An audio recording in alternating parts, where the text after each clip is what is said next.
তিনি বলছেন দুনিয়া হচ্ছে সাপের মতো। কেমন? সাপের মতো। ধরতে নাকি খুব সফট লাগে, ধরতে খুব স্পর্শ করতে সফট মনে হয়, কিন্তু এর বিষ যদি একবার ঢুকে দেয় শরীরে আর রেহাই নাই। কথাগুলোর গভীরতা অনেক। এক জায়গায় লিখছেন উনি যে আমি দুই শ্রেণীর মানুষকে নিয়ে খুব সমস্যা আছে। এক শ্রেণী হচ্ছে যারা জাহেল আবেদ, মানে ইবাদত করে, অনেক ইবাদত করে কিন্তু জাহেল, জ্ঞান নাই কিন্তু ইবাদত করে, এদেরকে নিয়ে আমি খুব সমস্যা আছে। আর এক শ্রেণী হচ্ছে যারা ব্যক্তিত্বহীন আলেম, এদেরকে নিয়ে আমি সমস্যা আছে। আলেম কিন্তু কোনো ব্যক্তিত্ব নাই, এই জন্য মানুষ তার কাছে আসে না, দূরে সরে যায়। ব্যক্তিত্বহীনতার কারণে অনেক আলেম থেকে মানুষ দূরে সরে যায়, কিন্তু একজন আলেম যদি ব্যক্তিত্বশীল হয় মানুষ তার কাছে আসে। খেয়াল করে দেখবেন।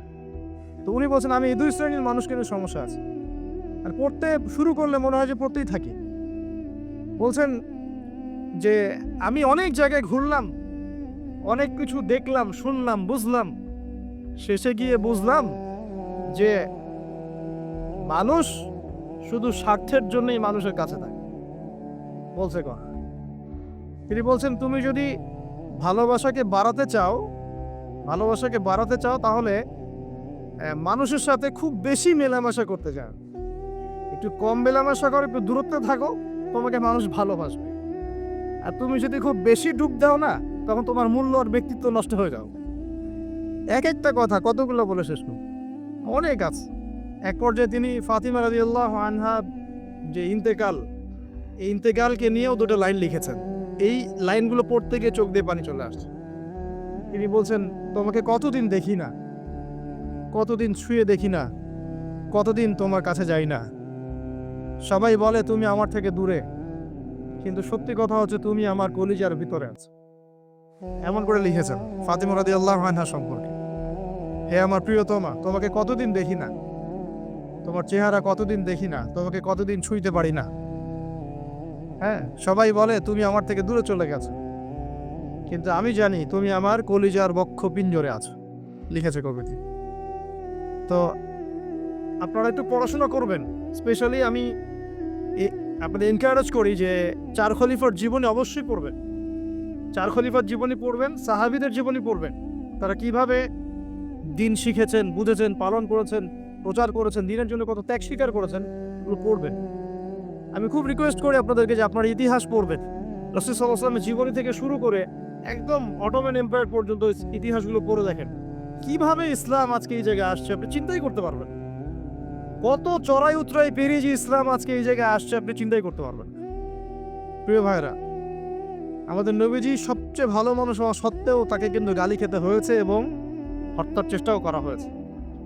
মনে রাখবেন, শুধু সৎ কাজের আদেশ করার নাম ইসলাম নয়, শুধু আংশিক বিষয় পালন করার নাম ইসলাম নয়, অসৎ কাজের নিষেধের নামও ইসলাম, এবং আল্লাহ নিষেধগুলো ছেড়ে দেওয়ার নামও ইসলাম। আল্লাহ পাক এটাই বলছে সূরা বাকারা 84-85-তে, তোমরা কি কিতাবের কিছু অংশ মানো, কিছু অংশ মানো না। ফামা জাযাউ মান ইয়াফআলু যালিকা ইল্লা খিজিউন ফিল হায়াতিদ দুনিয়া, দুনিয়াতেই আমি লাঞ্ছিত করে দেব এমন অপরাধ করলে। ইয়াউমাল কিয়ামা ইউরাদ্দুনা ইলা আশাদ্দিল আযাব, কিয়ামতের মাঠে সবচেয়ে যন্ত্রণাদায়ক শাস্তি এদেরকে দেওয়া হবে। কাদেরকে?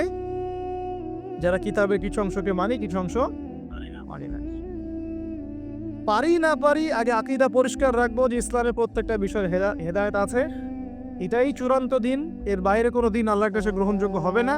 কেউ চর্চা করলে তা কোশ্চিনকালও কবুল করা হবে না। এবার আসেন, এর ভিত্তি কি? এর ভিত্তি হচ্ছে দুইটা। কয়টা? দুইটা। দুইটা থেকে আরো দুইটা এসেছে, এই দুইটা হচ্ছে মূল। নবী সাল্লাল্লাহু আলাইহি ওয়াসাল্লাম বলছেন তারাকতু ফিকুম আমরাইন, আমি তোমাদের মাঝে রেখে গেলাম মাত্র দুটো বস্তু। কয়টা বস্তু? দুটো বস্তু। লান তাদিল্লু মা তামাসসাকতুম বিহিমা, তোমরা কোশ্চিনকালেও পথভ্রষ্ট হবে না যতদিন পর্যন্ত এই দুটাকে আঁকড়ে ধরে থাকবে। কোন দুটা? এক নাম্বার আল কিতাবুল্লাহ, আল্লাহর কিতাব। দুই নাম্বার ওয়া সুন্নাতে নবীহি, তার নবীর সুন্নত। তো কোরআন এবং সুন্নত মিলেই কোরআন এবং হাদিস নয় কি? আচ্ছা, এখন আমাদের সামনে নবীজি নাই, আমাদের সামনে সাহাবায়ে কেরাম নেই, আমাদের সামনে তাবে তাবেঈন, চার ইমাম কেউই নাই, ওলামায়ে কেরাম আছেন, আর আমাদের সামনে আছে কোরআন এবং হাদিসের কিতাবগুলো। এই তো ইসলাম আমরা দেখছি, তাই না? এর বাইরে তো আমরা দেখতে পাচ্ছি না। সাহাবীরা না হয় সরাসরি নবীকে দেখে দিন পালন করেছেন, তাই না? তারপরের জেনারেশন সাহাবীদেরকে দেখে করেছে। তারপরের জেনারেশন তাবেঈদের দেখে করেছে। আমরা তো কাউকেই দেখতে পাচ্ছি না। আমরা দেখছি কোরআন এবং হাদিসের কিছু কিতাব এবং ওলামায়ে কেরাম সামনে আছে, এই তো। এই দুইটা হচ্ছে ভিত্তি। এখন এখান থেকে আরো দুটো এসেছে, একটা হচ্ছে ইজমা, একটা হচ্ছে কিয়াস। এই দুটো ইসলামের। অনেকে বলে ইজমা কিয়াস ইসলামে নাই, কোরআন সুন্নাহ এই দুটাই। ইজমা এবং কিয়াস গুরুত্বপূর্ণ, কারণ ইজমা, সাহাবীদের ইজমা এটা একটা খুব গুরুত্বপূর্ণ জিনিস, এবং কিয়াস ছাড়া আপনি অনেক মাসআলা বের করতে পারবেন না। ইয়াবার শব্দ কোরআনে আছে না নাই? ইয়াবা নাম শুনেছেন? শুনেন নাই? না শুনলেই ভালো। তো এই শব্দটা কি কোরআনে আছে নাকি? নাই। কোরআনে মাদকের কথা আছে। কিসের কথা? মাদক। এখন কিয়াস দরকার নাই। এই যে একটা মাসআলা, একটা মূলনীতিকে কেন্দ্র করে আরেকটা মাসআলাকে বের করা, ইস্তেহাদ করার যে মূলনীতিগুলা, এগুলো কিয়াস থেকে আসে। এটি কিয়াস। এটা ছাড়া আপনি অনেক মাসআলাই বের করতে পারবেন না সমসাময়িক। তো অবশ্যই কোরআন সুন্নাহ ইজমা কিয়াস চারটাই লাগবে। এখন কথা হচ্ছে এইগুলো তো আর আমরা সরাসরি পালন করতে পারবো না। পারবো? বুঝাচ্ছি, একটু বোঝেন। মনে করেন সামনের দিনগুলোতে দেখবেন বিটকয়েন আসবে। কি কয়েন? হয়তো অলরেডি অনেক কান্ট্রিতে চলেও আসছে। এখানে কতদিন এটা লঞ্চ হবে আল্লাহ ভালো জানেন, কিন্তু বিটকয়েন মার্কেটে আসছে। এটাকে ক্রিপ্টোকারেন্সি বলে। কি বলে? পেপার মানি নিয়ে যে কথাগুলো বলেছিলাম কিছু তো ফলেছে নাকি ভাই? কিছু তো ফলেছে। আচ্ছা, সামনে আরো ফলবে ইনশাআল্লাহ। সাস্টেইনেবল অ্যাসেট যেগুলো আছে সেখানে সম্পদ ইনভেস্ট করেন। আপনার জমি জমা থাকলে চাষবাস করা শুরু করেন। সাস্টেইনেবল অ্যাসেট যেগুলো, সেগুলোতে ফোকাস করেন। এমন কোনো জায়গায় অনেক বেশি সম্পদ ইনভেস্ট করে দিয়েন না যেটা পরে আপনার মানে পথে বসার কারণ না হয়ে যায় আবার। তো ক্রিপ্টোকারেন্সি মনে করেন চলে আসছে, এখন আপনি বোঝেন না ক্রিপ্টোকারেন্সি কি জিনিস, সেটা হালাল না হারাম, এটা জায়েজ না জায়েজ, এগুলো মাসালা কি সবাই জানে? জানে কি? এটার জন্য কোরআন সুন্নাহ জ্ঞান লাগবে, ইকোনমিক্সে জ্ঞান লাগবে না, পড়াশোনা লাগবে। এখন সরাসরি কোরআন এবং হাদিসের বইগুলো চর্চা করে আপনি কি এর সমাধান বের করতে পারবেন কি না? পারবেন? আপনার কি সেই জ্ঞান আছে, যোগ্যতা আছে? আর সেই যোগ্যতা কি সবার আছে? অল্প কিছু মানুষের থাকতে পারে, যারা ওলামায়ে কেরাম, তাদের এই যোগ্যতা। তাদের মধ্যেও হয়তো কিছু মানুষের নাও থাকতে পারে না, কিন্তু বরেণ্য ওলামায়ে কেরাম যারা, তাদের মাঝে এগুলো থাকবে ইনশাআল্লাহ। এখন আপনি কি করবেন? কোরআন সুন্নাহকে পালন করার স্বার্থে ওলামায়ে কেরামের দ্বারস্থ হবেন এবং তাদের কাছে মাসালগুলো জেনে নেবেন। তাহলে আপনি একা একা চর্চা করে বিভ্রান্ত হওয়ার সুযোগ থাকবে না। এই বিষয়টা খেয়াল রাখবেন। এখন নতুন কিছু ফিতনা আসছে যে কিছু মানুষ, সবাই না, অল্প কিছু মানুষ কোরআন সুন্নাহ নিজে নিজে পড়াশোনা করেই সব কিছু সমাধান বের করতে চাচ্ছে। এটা ঠিক না। সব কিছুর সমাধান বের করতে হলে মুস্তাহিদ হতে হবে, আর সবাই মুস্তাহিদ হতে পারবে না। সবাই কি আবু হানিফা রাহিমাহুল্লাহ হতে পারবে নাকি? সবাই কি ইমাম শাফিঈ হবে নাকি? সবাই কি আহমদ বিন হাম্বল হতে পারবে? সবাই কি ইমাম মালিক হতে পারবে? পারবে। অতএব জ্ঞান চর্চার স্বার্থে, দিন করণের স্বার্থেই ওলামায়ে কেরামের দ্বারস্থ হতে হবে, হকপন্থী ওলামায়ে কেরাম। এমন ওলামায়ে কেরামের কাছে আবার যায় না যার সকালে চা খাওয়ার সময় একটা ফতোয়া থাকে, বিকেলবেলা একটা মাইর খায়, রাত্রে ফতোয়া আবার উল্টায় যায়। এই জায়গায় আমার যেতেন, তাহলে সমস্যা। ঠিক আছে? তো আল্লাহ পাক আমাদের বরেণ্য ওলামায়ে কেরামদেরকে হেফাজত করুন, দোয়া করি, এবং তাদের নেক হায়াতে বরকত দান করুন, এবং তাদের মাধ্যমে দিনের আরো বড় বড় খেদমত আঞ্জাম দেওয়ার তৌফিক আল্লাহ পাক দান। এবং যুব সমাজকে রিকোয়েস্ট করবো যে আপনারা ডিটাচড হয়ে থাকবেন, ওলামায়ে কেরাম থেকে ডিটাচড হয়ে আপনারা দিন পালন করতে যাবেন না, তাদের সাথে সম্পর্ক রেখে দিন পালন করবেন ইনশাআল্লাহ। আল্লাহ সহজ করুক। এখন এই ভিত্তি পেয়ে গেলাম, এবার শেষ করার আগে আমি মূলনীতিগুলো বলে শেষ করছি। এই মূলনীতি কি ইসলামে? শোনেন, এই জায়গাটা একটু ভালো করে শোনেন। নবী সাল্লাল্লাহু আলাইহি সাল্লাম বসে আছেন মসজিদে। একজন ব্যক্তি আসলেন, ব্যক্তির গায়ে ধবধবে সাদা জামা, চুলগুলো কুচকুচে কালো, এবং তাকে মদিনার কেউ চিনে না। লা ইউরা আলাইহি আসারুস সাফর, তার গায়ে সফরের কোনো চিহ্ন দেখা যাচ্ছে না। তিনি আসলেন, এসে নবী সাল্লাল্লাহু আলাইহি ওয়াসাল্লামের হাঁটুর সাথে হাঁটু লাগিয়ে দিয়ে বসে পড়লেন। বসে নবীজিকে 4টা প্রশ্ন করলেন। কয়টা প্রশ্ন? 4টা। তার মধ্যে প্রথমটা হচ্ছে আখবিরনি আনিল ইসলাম, হে মুহাম্মদ সাল্লাল্লাহু আলাইহি ওয়াসাল্লাম, আমাকে ইসলাম সম্পর্কে বলো যে ইসলাম কি, ইসলাম কি জিনিস, ইসলামের ব্যাখ্যা কি, সংজ্ঞা কি? নবীজি বলছেন সাল্লাল্লাহু আলাইহি ওয়াসাল্লাম, আর ইসলাম হচ্ছে আনতাশহাদা আল্লা ইলাহা ইল্লাল্লাহ, তুমি সাক্ষ্য দিবে যে আল্লাহ ছাড়া কোনো ইলাহ নাই, ওয়া আন্না মুহাম্মাদান আবদুহু ওয়া রাসূলুহু, এবং মুহাম্মদ সাল্লাল্লাহু আলাইহি ওয়াসাল্লাম আল্লাহর বান্দা এবং রাসূল। এটা এক নাম্বার ইসলামের ভিত্তি। এটা নাম্বার 1 হলো কালিমা। কালিমার মধ্যে দুইটা অংশ। কয়টা অংশ? একটা হচ্ছে লা ইলাহা ইল্লাল্লাহ, মানে আল্লাহ পাকের তাওহীদ ছাড়া অন্য কোনো কিছু চলবে না। 2 নাম্বার হচ্ছে মুহাম্মদুর রাসূলুল্লাহ, মানে নবীর সুন্নাত ছাড়া অন্য কোনো সুন্নাত চলবে না। সিম্পল। লা ইলাহা ইল্লাল্লাহ মানে আল্লাহ ছাড়া কিছুই নাই, মানে আল্লাহ ছাড়া কোনো রিজিক দাতা নাই, কোনো পালন কর্তা নাই, কোনো সন্তান দাতা নাই, কোনো জীবন দাতা নাই, কোনো মৃত্যু দাতা নাই, কোনো বিধান দাতা নাই, আল্লাহ ছাড়া কিছুই না। মানে আল্লাহ বাকি সব, আল্লাহ থেকে সব হয়। নাকি অন্য কোনো ইলাহ আছে? আস্তাগফিরুল্লাহ, অন্য কোনো ইলাহ আছে? নাই। এটা হচ্ছে শিরক মুক্ত তাওহীদের স্টেটমেন্ট। লা ইলাহা ইল্লাল্লাহ মানে শিরক মুক্ত তাওহীদ। শুধু এটা মুখে জিকির না, পালন করে দেখাতে হবে। যদি ইবাদত বন্দেগীতে আপনি আল্লাহর দাসত্ব করেন, সেজদা দেন, আল্লাহকে সেজদা দেন, ইবাদতে লা ইলাহা ইল্লাল্লাহ ঠিক আছে। অর্থনীতিতে গিয়ে আপনি সুদ খাচ্ছেন, আল্লাহর বিধান মানছেন না, ওখানে লা ইলাহা ইল্লাল্লাহ ঠিক নাই। বুঝতে পারছি না? জীবনের সব ক্ষেত্রেই লা ইলাহা ইল্লাল্লাহ আনতে হবে, তারপরে তো হবে লা ইলাহা ইল্লাল্লাহর কায়েম। নাহলে তো হইল না কিছু। 2 নাম্বার মুহাম্মদ রাসূলুল্লাহ মানে আপনি অন্যের মন গড়া কোনো আদর্শ, দর্শন, সুন্নাত ফলো করতে পারবেন না। আপনাকে মুহাম্মদ সাল্লাল্লাহু আলাইহি ওয়াসাল্লামকেই রোল মডেল মানতে হবে। এর নাম মুহাম্মদ রাসূলুল্লাহ। যদি কেউ মুহাম্মদ রাসূলুল্লাহ বলে অন্য কাউকে তার আদর্শ মেনে চলে, তাহলে মুহাম্মদ রাসূলুল্লাহ কেটে গেছে। এখানেও একই কথা। নামাজে দাঁড়িয়েছেন, রাসূলের মতো নামাজ পড়ছেন, মাশাআল্লাহ। রোজা করছেন রাসূলের মতো, হজ উমরা সব রাসূলের তরিকায় হচ্ছে, তাসবিহ তাহলিল সব রাসূলের তরিকা হচ্ছে। অর্থনীতিতে গিয়ে রাসূলের তরিকা চলে না, তাহলে এখানে আর মুহাম্মদ রাসূলুল্লাহ থাকলো না। আমি মনে হয় বুঝাতে পারছি না। মানে জীবনের সব ক্ষেত্রেই লা ইলাহা ইল্লাল্লাহ মুহাম্মদুর রাসূলুল্লাহ থাকতে হবে, শুধু একটা অংশে নয়। এটা 1 নাম্বার। 2 ওয়ান তুকিমাস সালাহ, এবং যখন তুমি সালাত কায়েম করবে। ইসলামের 2 নম্বর পিলার কি? সালাত কায়েম করা। সালাতের বিষয়ে জাস্ট 2টো হাদিস বলে দিই আমি, তাহলে আপনার যথেষ্ট হবে ইনশাআল্লাহ। একটা হাদিসে নবীজি বলছেন, মান তারাকা সালাতান মুতাআম্মিদান ফাকাদ কাফার। কেউ যদি ইচ্ছাকৃতভাবে নামাজকে ছেড়ে দেয়, সে ব্যক্তি কিন্তু কুফরি করলো। কি করলো? আমরা যারা নামাজ পড়ছি না, আমরা কিন্তু কুফরির মধ্যে আছি। মুয়াজ বিন জাবাল রাদিয়াল্লাহু আনহু নবীজি বলছেন, মান তারাকা সালাতান মুতাআম্মিদান ফাকাদ বারিআত মিন জিম্মাতিল্লাহ। কেউ যদি নামাজ ছেড়ে দেয়, ফরজ নামাজ তার উপর ছেড়ে দেয়, ত্যাগ করে, সে ব্যক্তি আল্লাহ জিম্মাদারি থেকে মুক্ত হয়ে গেল। আল্লাহর জিম্মাদারি নাই তার উপরে, আল্লাহ পাকের কোনো রেসপন্সিবিলিটি নাই তার উপরে। আল্লাহ ছেড়ে দিয়েছেন তাকে, যাও। একটা হাদিস আছে, বাইনা রাজুলি ওয়া বাইনা শিরকি ওয়াল কুফরি তারকুস সালাহ। একজন আল্লাহর বান্দা আর একজন কাফের মুশরিকের মাঝে পার্থক্যই নামাজ। নামাজ নাই, ইসলাম নাই। শুধু আইওয়াস শোডাউন দিয়ে কিচ্ছু হবে না ভাই।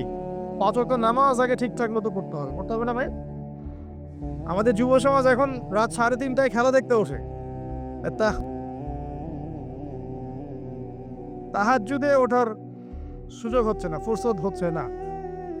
3:30 4টা হলেও উঠতে হবে, অ্যালার্ম দিয়ে রাখবে, আর্জেন্টিনার খেলা আছে। কিন্তু আর 1 ঘন্টা পরে ফজরের নামাজ, ওই খেলা দেখি ঘুম, ফজরের নামাজ না।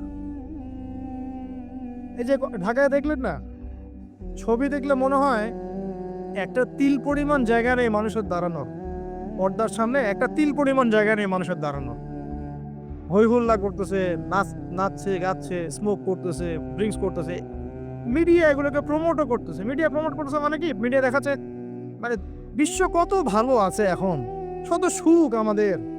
হ্যাঁ, আমাদের সুখী সুখ, খালি সুখে সমৃদ্ধ জীবন যাপন করতেছে, খেলা দেখতেছে, নাচতেছে নাকি। অথচ দেখেন ইকোনমিক সেকশনের কি অবস্থা, দেখেন কি অবস্থা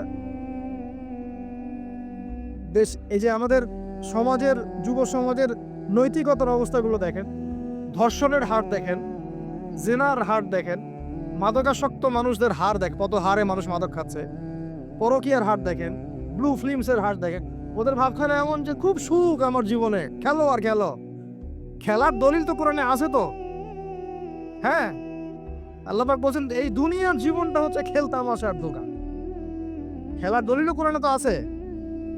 ওমা হাযিহিল হায়াতুদ দুনিয়া ইল্লা মাতাউল গুরুর, এরকম একটা আয়াত আছে সূরা হাদীদের মধ্যে। আল্লাহ পাক বলেছেন যে ইয়ালামু, তোমরা জেনে রাখো, আন্নামাল হায়াতুদ দুনিয়া লাইবু ওয়া লাহু, তোমরা জেনে রাখো যে এই দুনিয়ার পুরো দুনিয়ার জীবনটাই খেলতামাশা।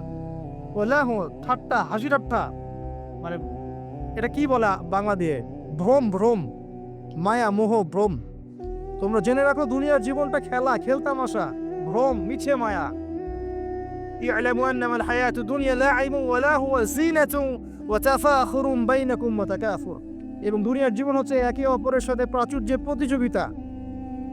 এগুলা আল্লাহ পাক বলছেন, তো খেলার দলিল তো কোরআনেও পাওয়া যাচ্ছে না? দুনিয়ার জীবনটাকে আল্লাহ বলছেন ওমা হাযিহিল হায়াতুদ দুনিয়া ইল্লা মাতাউল গুরুর, পুরো দুনিয়ার জীবনটাই হচ্ছে মাতাউল গুরুর, প্রতারণা, ধোঁকা, মরিচিকা ছাড়া কিছুই না। আর প্রমোট করা হয় যে বিউটি কন্টেস্ট হচ্ছে, মনে হচ্ছে কত সুখ আমাদের। হ্যাঁ, মেয়েরা একদম নগ্ন হয়ে ফ্যাশন শো করছে, প্রমোট করছে, দেখো এগুলো সবাই কি সুন্দর জিনিস, কত সুখে আছি আমরা। খেলতেছে মানুষ, দেখো ব্রাজিল আর্জেন্টিনা খেলা হচ্ছে, কত সাপোর্টার, কত সুখ, কত মজা, কত লাজ্জাত দুনিয়াতে। হ্যাঁ, মানে কি প্রমোট করতেছে দেখেন। মানে রিয়েলিটি, একটা কথা বলেছে অনেক লেকচারে যে এই ফিতনাময় যুগ, দাজ্জালের যে যুগটা হবে না, ওই যুগে বাস্তবতা আর ভিজুয়াল ওয়ার্ল্ড হবে আকাশ পাতাল পার্থক্য। মানে যা আপনি দেখবেন সেটা সত্য না, ভিতরের বিষয়টা সত্য, যেটা আপনি দেখতে পাচ্ছেন। যা আপনি দেখবেন সেটা সত্য না, যা সত্য তা আপনি দেখতে পাচ্ছেন না। এটা হবে দাজ্জালের যুগ। কেমন? খিদিরের মতো। নৌকা ফুটা করলেন কেন? সন্তান হত্যা করলেন কেন? বাচ্চা হত্যা করলেন কেন? আর এই যে দেয়াল নির্মাণ করলেন কেন? তিনটা ক্ষেত্রে মুসা আলাইহিস সালাম ভেটো দিচ্ছেন, খিদির আলাইহিস সালাম বলছেন যে এর পিছনে কারণ আছে না? দাজ্জালের যুগটা অমন হবে, বাহ্যিকভাবে যেটা দেখছেন চোখ দিয়ে এটা সত্য নয়, ভিতরে যেটা আছে ওটা সত্য। ভিতরটা সবাই দেখতে পারবে না, দেখতে হলে খিদির হতে হবে। ভিতরটা হচ্ছে যে সমাজ তো ডিস্ট্রয়েড, ম্যাসাকার হয়ে গেছে, সমাজের কাঠামোই ভেঙে গেছে আমাদের। এখন নারী পুরুষের যে ফাংশন চেঞ্জ হয়ে গেছে, ধর্ষণের হার দিন দিন বেড়ে গেছে, ইফটিজিং বেড়েছে, বেপরদামি বেড়েছে, নগ্নতা বেড়েছে, মাদক বেড়েছে, পরকীয়া বেড়েছে, কচি বাচ্চা কাচ্চা মেয়েগুলোকে ধরে ধর্ষণ করা হচ্ছে। সমাজের কাঠামোই চেঞ্জ হয়ে গেছে, সমাজের সমকামিতা বেড়েছে, প্রচুর সমকামী, খেলতামাশা, দুনিয়ার জীবনটা খালি খেলতামাশা। আর আমাদের এই যুব সমাজ, যাদের হাতে ইসলামের ভবিষ্যৎ আছে, ওদেরকে এইদিকে মোহগ্রস্ত করে রেখে দেওয়া হচ্ছে। এরা নামাজ পড়ে না, কোরআন তেলাওয়াত করে না, আলেম ওলামার সাথে কোনো সোহবত নাই, কোনো সম্পর্ক নাই, হাদিসের কিতাব নাই বাসায়, দাড়ি নাই, ইসলামিক লেবাস পোশাক নাই, ইসলামিক মূল্যবোধ নৈতিকতা নাই, আল্লাহর রাস্তায় সময় দেওয়ার কোনো মানসিকতা নাই। এই যুবক ছেলেপেলেগুলো কিনে নাচতেছে মিডিয়া। কি করবে এরা দেশের জন্য? যারা এরকম অন্য একটা রাষ্ট্র, যে রাষ্ট্র আমাকে চিনেই না, ওর খেলায় সে হুজুকে লাফায়, এ দ্বারা রাষ্ট্রের উন্নয়ন হবে নাকি? আজীব কথা বলেন, এইসব লোকজন দ্বারা রাষ্ট্রের উন্নয়ন হবে নাকি? যখন আমরা এই খেলতামশায় ব্যস্ত আছি, দেখবেন পশ্চিমারা ঠিকই ওদের উদ্দেশ্য বাস্তবায়ন করছে। কি আশ্চর্য একটা অবস্থা, কি আশ্চর্য! মানে এত সুখে আছি আমরা, এতই সুখ, খাবার, পানি, বাসস্থান, বেকারত্ব, কত সমস্যা নিয়ে ভুগতেছি আমরা, এতই সুখ যে বিশ্বকাপে নাচতে হবে আমাদেরকে। আবার এটাকে মুসলিম কান্ট্রির মধ্য দিয়ে জায়েজ করে নেওয়ার একটা পায়তারা চলছে। আয়োজন করেছে এক মুসলিম কান্ট্রি, খেলেছে আর এক মুসলিম কান্ট্রি। হ্যাঁ, এখন এটাকে দলিল নিয়ে এসে এটাকে জায়েজ করে একটা টেন্ডেন্সি চলছে এখন, ফাইজলামি শুরু করছে। অথচ যেখানে এগুলো হচ্ছে তার পাশে ইয়েমেন পড়ে আছে, তার পাশে সিরিয়া পড়ে আছে, যেখানে লক্ষ লক্ষ মানুষ না খেয়ে পড়ে আছে। ইয়েমেনে লক্ষ লক্ষ শিশু না খেয়ে মরতেছে এখন। ওদের 2013-14 সাল থেকে নিয়ে 2022 পর্যন্ত প্রায় 3.5 লক্ষ মানুষ মারা গেছে ইয়েমেনের এই ঘটনাগুলো, গৃহযুদ্ধ এবং এই যে আরব কান্ট্রিগুলোর মধ্যে কনফ্লিক্টের মধ্যে, এবং প্রায় 60% সেখানে বাচ্চা কাচ্চা। আপনি এত টাকা পয়সা খরচ করে এগুলো আয়োজন করতে, আমরা প্রমোট করতেছি, এর 5% টাকা ওদেরকে দিলেই তো ওদের 3 বেলা খাবার হতো। সিরিয়ার মানুষগুলোকে দেখেন গিয়ে, ওখানে তো ওটা রঙ্গমঞ্চ হয়ে গেছে। মানে যে যার স্বার্থ এখানে ঢুকে, ওখানে ইসরায়েলও ঢুকছে, আমেরিকাও ঢুকছে, তুরস্কও ঢুকতেছে, ওখানে আগে রাশিয়া ছিল, ওখানে বাশার আল আসাদ সব মিলে জগা খিচুড়ি অবস্থা একটা। মানুষের মানবতা জীবনযাত্রা নাই, জীবনের কোনো মূল্য সেখানে নাই। প্রচুর মানুষ, ছোট ছোট ছেলে পেলে দেখবেন না খেয়ে ওখানে মারা উদ্বাস্তুর মতন তাঁবুর নিচে জীবন যাপন করে। এটা দেখেন না চোখে? ওখানে একটা খেলা, হুদাই একটা খেলা নিয়ে তো লাফালাফি করতেছে, পাশে এতগুলো মানুষ না খেয়ে মারা যায়, কোনো খবর নাই। নিজে ভরপেট খাই, প্রতিবেশী অনাহারে থাকে, মুমিন হবে? কিসের ইসলাম ফলো করতেছি আমরা আসলে? আমরা যে ইসলামটা ফলো করতেছি এটা পশ্চিমাদের শেখানো ইসলাম। আমরা রাসূলুল্লাহ সাল্লাল্লাহু আলাইহি ওয়াসাল্লামের শেখানো ইসলাম ফলো করতেছি না। আমার স্ট্রেট কাট কথা একদম। আমরা যে ইসলামটা ফলো করতেছি এটা হচ্ছে পশ্চিমাদের শেখানো ইসলাম। রাসূলুল্লাহ সাল্লাল্লাহু আলাইহি ওয়াসাল্লামের ইসলাম ফলো করলে আজকে আমাদের অবস্থাগুলো হতো না। আল্লাহ পাক আমাদেরকে বোঝার তৌফিক দান করুন। আমি শুধু ফাযাক্কির ইন্নামা আনতা মুযাক্কির। আল্লাহ পাক যে বলেছেন তুমি উপদেশ দাও, তুমি শুধু উপদেশ দাতা, লাস্তা আলাইহিম বিমুসাইতির। কারো প্রতি তুমি দারোগা নাও, আমরাও কারো প্রতি দারোগা নই। কিন্তু পুরো বিশ্বের প্রেক্ষাপটটাকে কোরআন সুন্নাহ দিয়ে ব্যাখ্যা করার দায়িত্ব আমাদের। কেউ গ্রহণ করলে করবে, না করলে করবে না। তার কবরে সে যাবে, আমার কবরে আমি যাব, সিম্পল, শেষ। এটা সত্যটা স্পষ্ট করতে হবে। প্রিয় ভাইয়েরা, পরিপূর্ণ দিন পালন করে যুবকদেরকে বলবো, দেখুন শেষ করার আগে বলে দেই, নামাজ ছাইরেন না।